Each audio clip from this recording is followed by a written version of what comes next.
Welcome to This Explainer. Today, we are pulling back the curtain on one of the greatest corporate disruptions of the 21st century. We're looking at an invisible drain that has been silently siphoning wealth from a historic, towering empire. Think of this as a high-stakes, data-driven investigation into exactly how money is quietly shifting right beneath our feet. $500 billion. Let that number just sit with you for a second. That is the staggering, almost incomprehensible figure representing global hotel revenues back in the year 2018.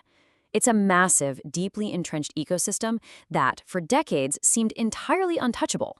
But, as you'll see, a silent disruptor was quietly cracking its very foundations. Now contrast that with 200 million.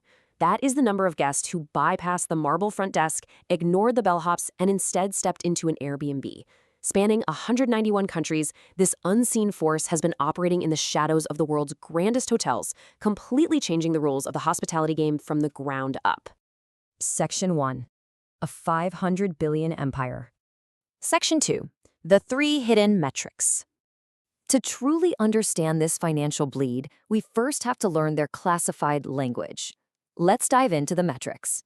First up, RevPAR, revenue per available room. You calculate this by multiplying a hotel's average daily room rate by its occupancy rate. Basically, this is the ultimate lifeblood metric of a hotel's profitability. If RevPAR bleeds, the entire hotel bleeds. Next is ADR, or average daily rate.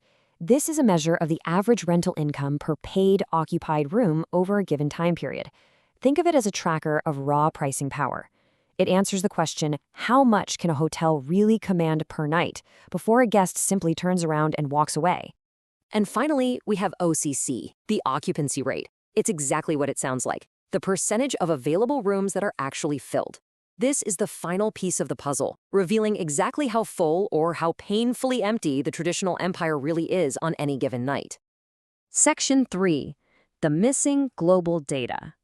You see, for years, the industry had a massive, glaring blind spot. Researchers knew exactly what Airbnb was doing to the United States market. It was quantified and heavily documented, but international market impacts? Completely unknown. Before this breakthrough research, there was just a gaping void of data on a global scale. Section 4. The 4 target cities. So, where do you even begin to measure an invisible global drain? Well, you target the heavyweights: London, Paris, Sydney, Tokyo. These 4 magnificent global pillars of tourism were chosen as the high-stakes testing grounds.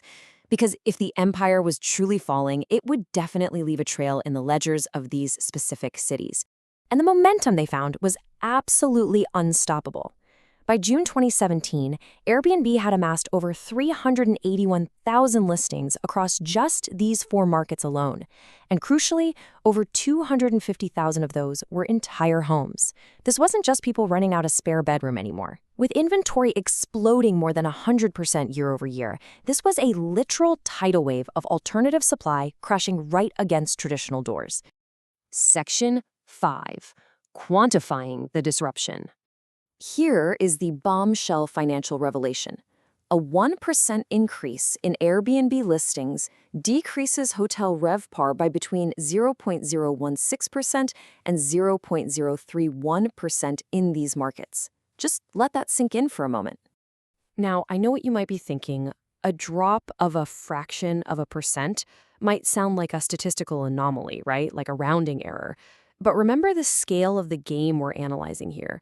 When you apply even a tiny fraction of a percent of bleeding to a $500 billion global ecosystem, you're suddenly looking at a catastrophic financial hemorrhage. And RevPAR isn't the only casualty here. The research proved that both occupancy rates and the average daily rate, that core daily pricing power of these massive hotels, are also taking a direct negative hit globally. This unseen force is systematically attacking on absolutely all fronts. Section 6. The future of hospitality. So, what does this all mean for us? Well, the financial disruption is clearly no longer just a United States phenomenon. It is definitively global. Traditional hotels are now facing a permanent, ever-growing alternative room supply. And here is what you should really take away from this. Every single time you open a sharing app on your phone, every individual traveler's choice is what silently shifts these billions of dollars worldwide. You are the invisible force.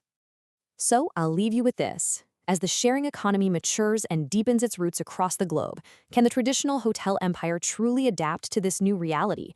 Or will the invisible drains simply continue, drop by drop, until the empire is permanently transformed? Thank you for joining me on this explainer. Keep questioning the world around you.